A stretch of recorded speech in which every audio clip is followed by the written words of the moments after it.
pananampalataya na nasa banal ng kasulatan. At ang ugnayan nito, lalo-lalo na kay Maria. No? So alam nyo, bahagi nyo, no? Inadusal natin, Hail Mary, full of grace, the Lord is with you. No? Blessed are the fruit, blessed is the fruit of your womb, Jesus. Mapalad ang prutas na nasa sinapupunan mo. No? Blessed is the fruit of your womb, Jesus. Ang higit na prutas ay walang iba kundi alin na dala-dala ni Maria ay walang iba kundi si Jesus. Ang prutas na magdudulot sa atin ng kaligtasan mula sa kasalanan. Bahagi ho, at ang kanyang muling pagkabuhay ay ang kaganapan ng pagliligtas na ito.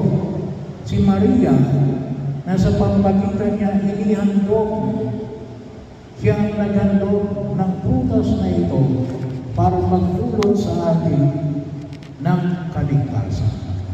Kaya ginawa, huwag natin kalimutan na yung prutas na ito ang siya nawang makita natin. Kaya kapag makita kayo ng mga bunga, mga prutas, hindi yung yan anting-anting. Ano yan? Ang tawag natin yan ay sacramentals. Yung kapag binilisan natin, sana mo yung inyong mga prutas na sa inyong pagsasama natin, pagkamatula rito. Yan ay mga sacramental na alin, papahayan ng mas malalim na pananalig natin. Panalangin at pagtitiwala sa Diyos. Tayo higit sa lahat na makita natin, itong prutas na iyahandog natin ni alin, ay isang pagpapasalamat sa taon na ito, 2025. At bakit? Dahil lahat natin, mga survivors, ilang minuto na lang, no? Ay tayo ay maituturing natin survivors of 2025 sa gitna ng mga hamon na hinarap namin sa daigdig na ito. No? Kaya ho tayo ay higit na magalak.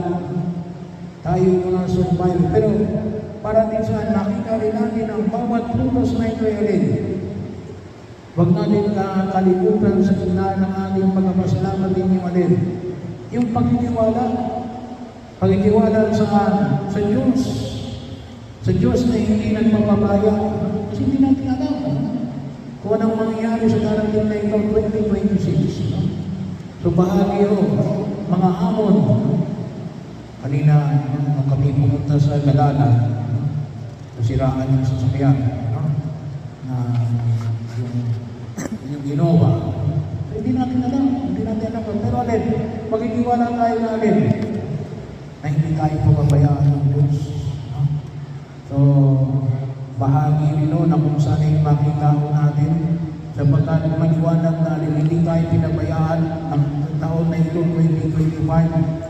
Kaya dahil nagtitiwala natin, hindi rin tayo pababayaan ng Diyos sa darating na bagong taon.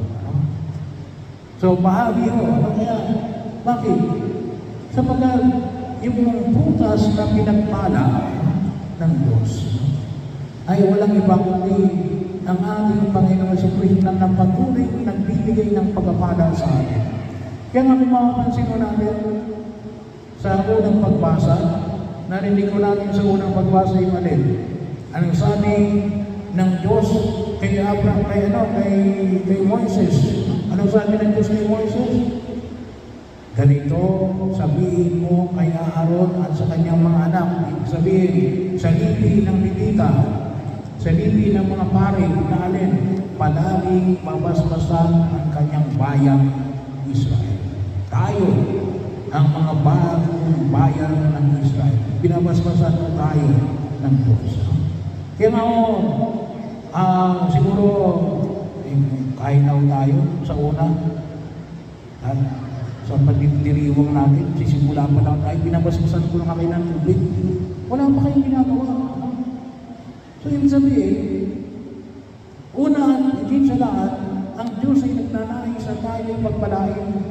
Hindi yung magpapakabuti ako, nakakapala ako pagpapalain ng Diyos. Hindi. Pinagpala na tayo ng Diyos. Yung pagpapakabuti natin ay alin?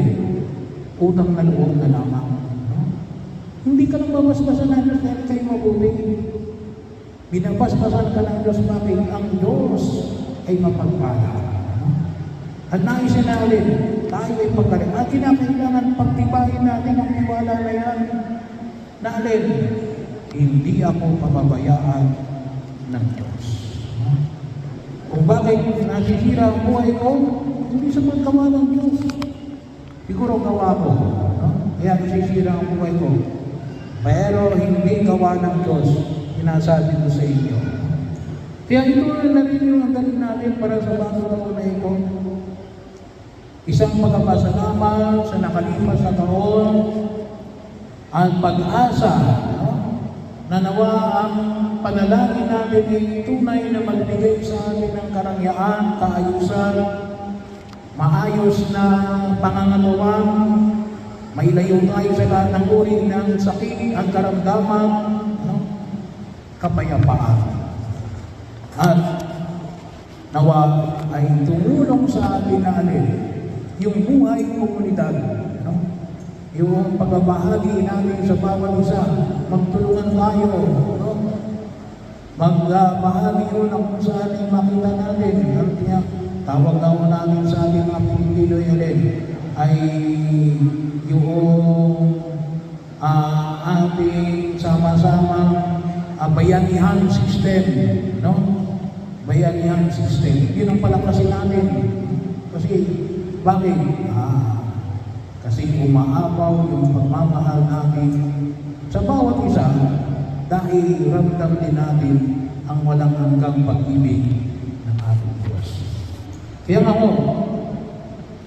itong mga prutas ay magpaalala sa atin na tayo ginawa ay mga prutas ng pag-ibig ng Diyos. Magsitayo po kayo.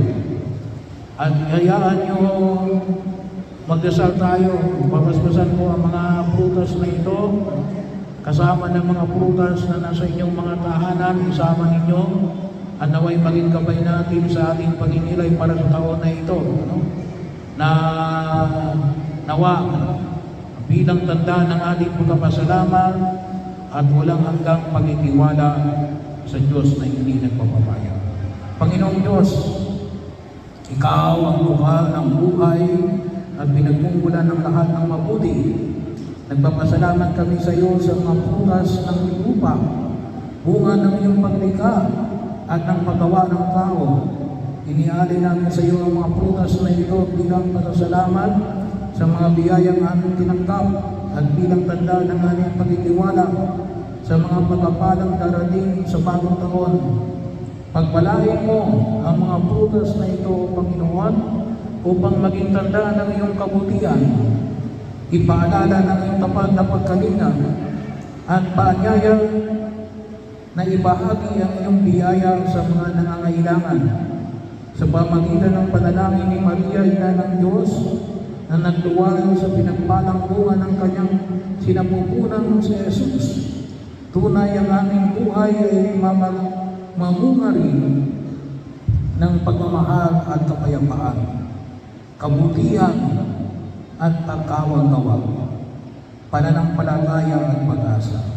Pagpalain mo lahat na makikibahagi sa mga prutas na ito sa katawan at kaluluwa, at punuin mo ang aming mga tahanan ng iyong pagpapala ngayon at magpakailanman sa pamagitan ni Kristo na aming Panginoon.